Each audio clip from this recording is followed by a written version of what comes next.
พี่น้อง เฮ็ดยังพี่น้องนี่นะพี่น้อง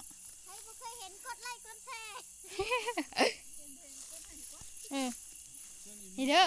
อันเพิ่นบอกว่าฝนสิตกพี่น้องตะกี้กับบ่ได้อันสิปิดดอกพอดีว่าย่านฝนตกห้ามและย่านมันแตกว่าซั่นก็เลยแบบว่ามาปิดกระทันหันนี่นะพี่น้องพายุมันมาฝั่งลาวเฮานะเฮาก็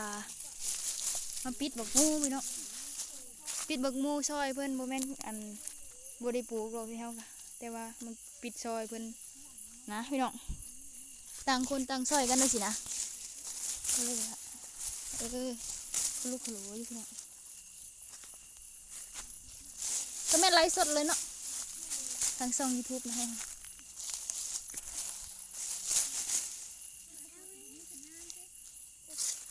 จักคือมีก็ได้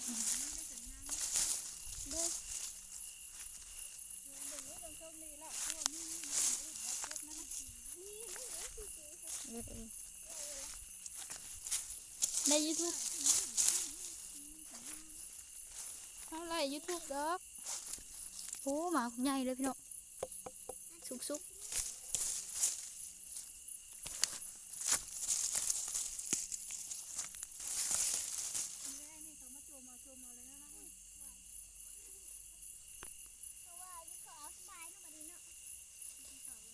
เขาบอกกล้ามาดอกก็เปิดไพ่แบบนั้นแหละไว้คนก็นอนเผา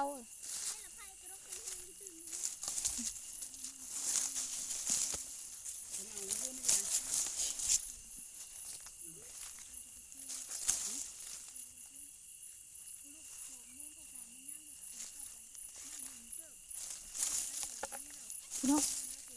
เขารักมูนำเนาะ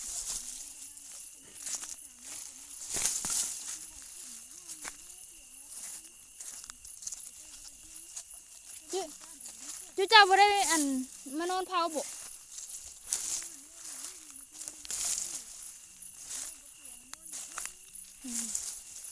บ่มานอนเผาบักมูกัน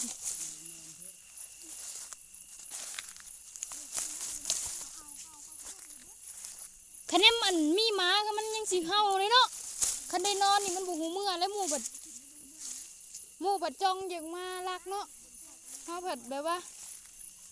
เขานอนเขากะระแวงอยู่แต่ว่าหมูผัดบุปากเลยหมูมากลางคืนสวนมันผัดสวนกวางเนาะงุ้มไปมันก็เห็นอยู่แล้วเนาะ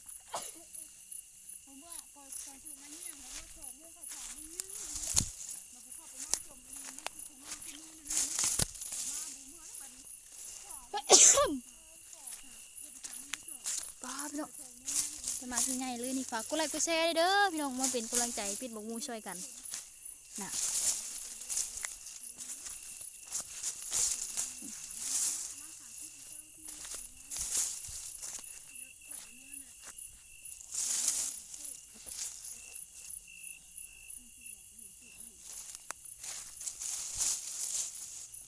จะผู้ใดละจมหานี่มีแต่จามวะ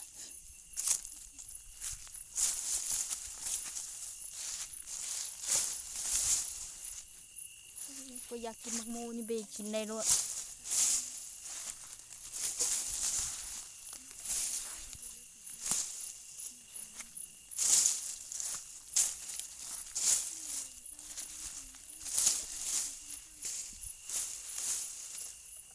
วิธีปิดบักมูพี่น้องชันเอาเลย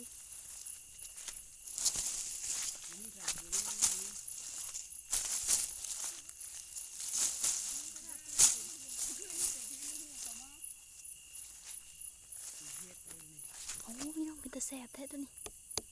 เบิ่งสีกันน่ะ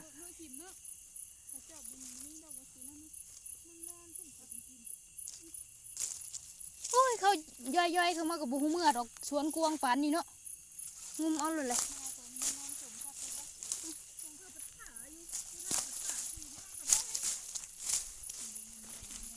เจ๊เลิฟผู้นี่เปลี่ยนกันนอนเนาะผู้นี้นอนแล้ว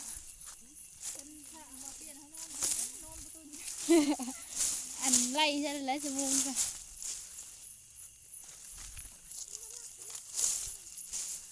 ขอสื่อกินแล้วนั้นเนาะโจรลักมูพี่น้อง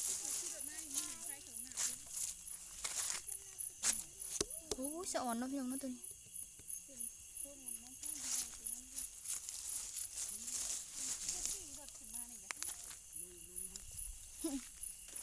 แบ่งกันอยู่เอาบุญไปน้ำเขาก็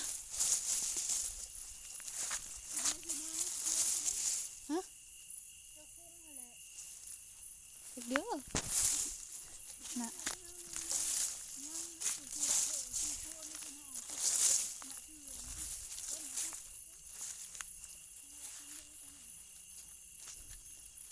ปิดแล้วนี่ปิดแล้วนี่ปิดแล้ว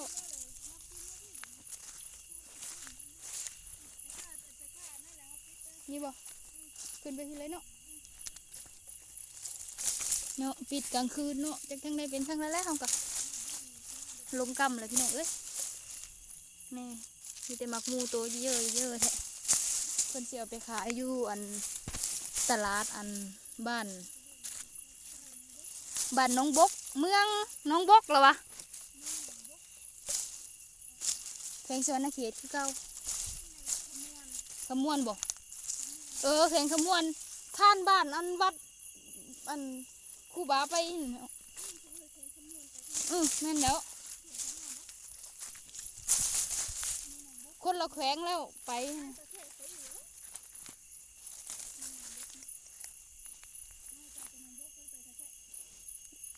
เกือบสิหอดพูนแหล้วเอาลงเฟซเลยเขาก็ว่าถ้าใครอยากต้องการหมักหมูกิน เจอได้ที่บ้านน้องบกหันนี่เด้อ น้องบกเนาะ แข่งขมวนไปสนุกสนุนแน่วะมีเมฆาไปนั่งขาอยู่หันเลยจ้ะ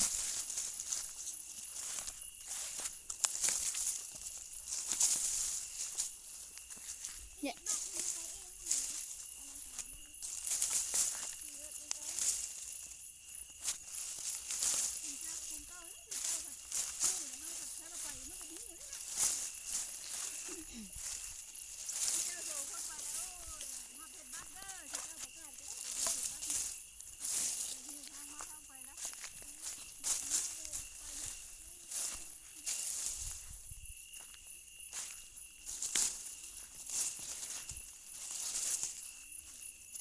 จะมาที่ไงนี่ถึงเนาะจะค้นวะ1 2 3 4หาค้นพี่น้องปิดหมกโมมันนี่แสงไม่โคมเลยบ่เป็นแสงยิงเลย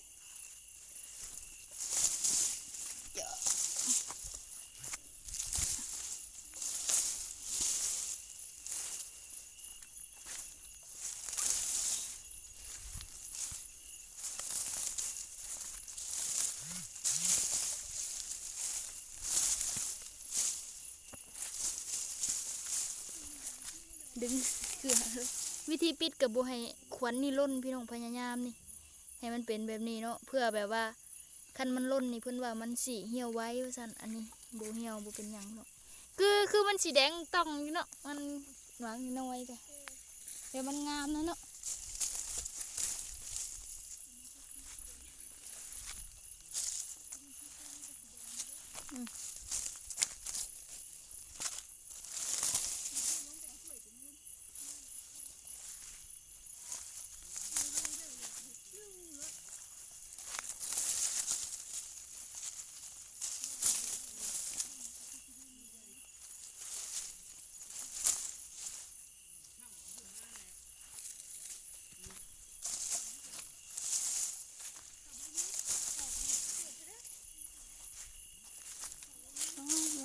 คักกระ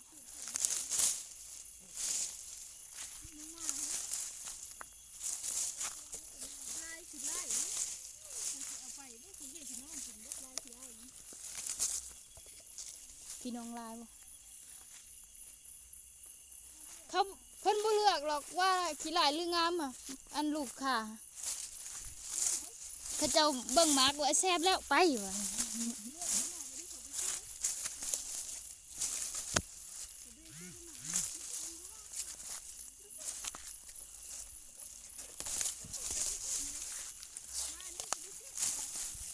จังคนขันมาก เขาเจ้าซื้อมังมูเข้ามาอยากซื้อหน่วยสีดำๆเนาะ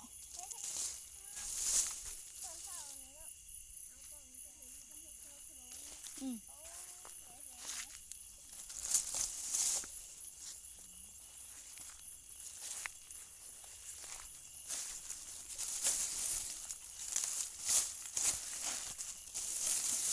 อยู่ในเขาเอาลงผัดเขามาซื้ออยู่เถียงแล้วอีแล้ว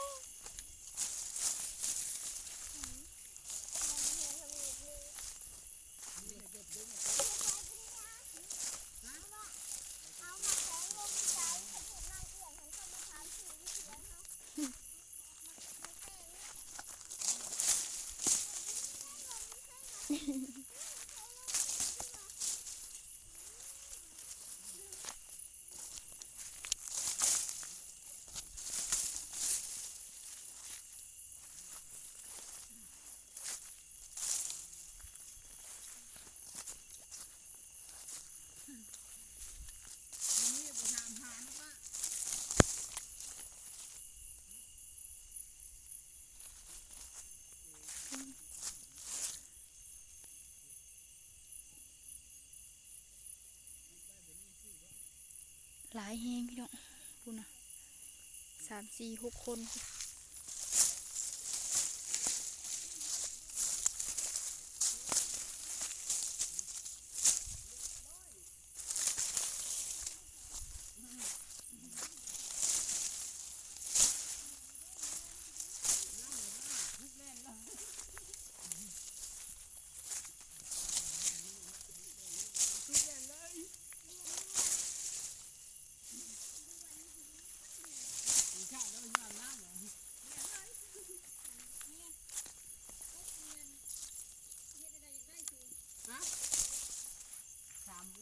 ซื้อนะ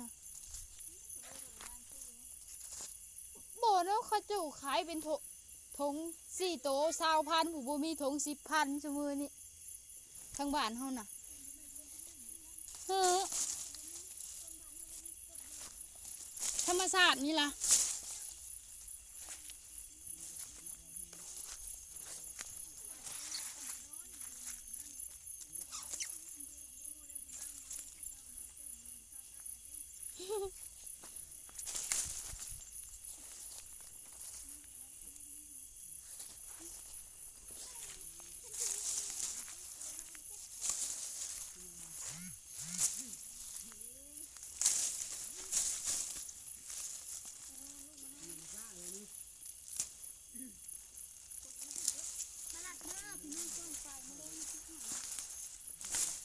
มันต้องดึงเครือยากแล้ว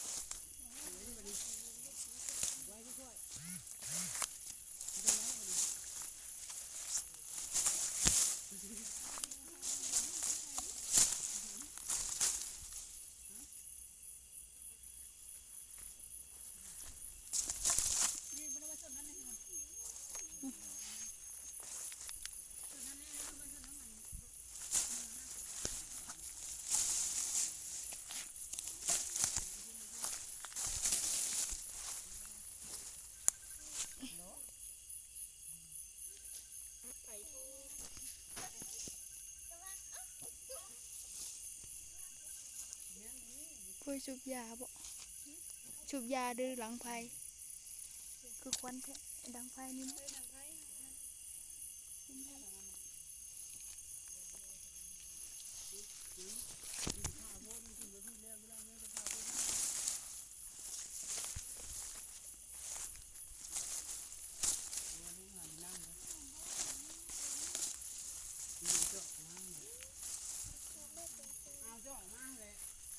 คือว่าอยู่คู่ให้เตี้ยตัวถามพุ่น ตูบเผาหมกหมู เอามาค่ายน้องกูมีค่ายแล้วนี่ตุกไม่น้อยไปเลยแล้วมืออื่นจะ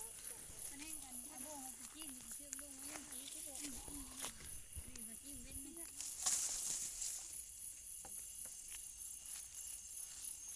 เขียนบน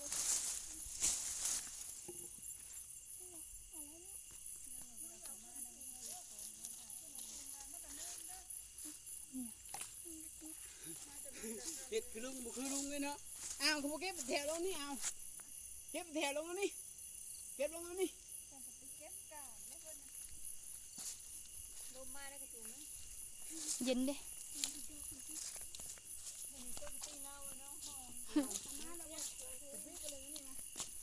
ปิดแล้วเด้ มาขามฉันตกลงล่างไม่งั้นโอ้มาชุ่มก็แตกแล้ว โอ้มาสวนบักมูเด้อพี่น้องมื้อนี้ฝากกดไลค์กดแชร์แล้วเป็นกำลังใจให้นี่เด้อพี่น้องพาไปปิดบักมูก่อนบ๊ายบาย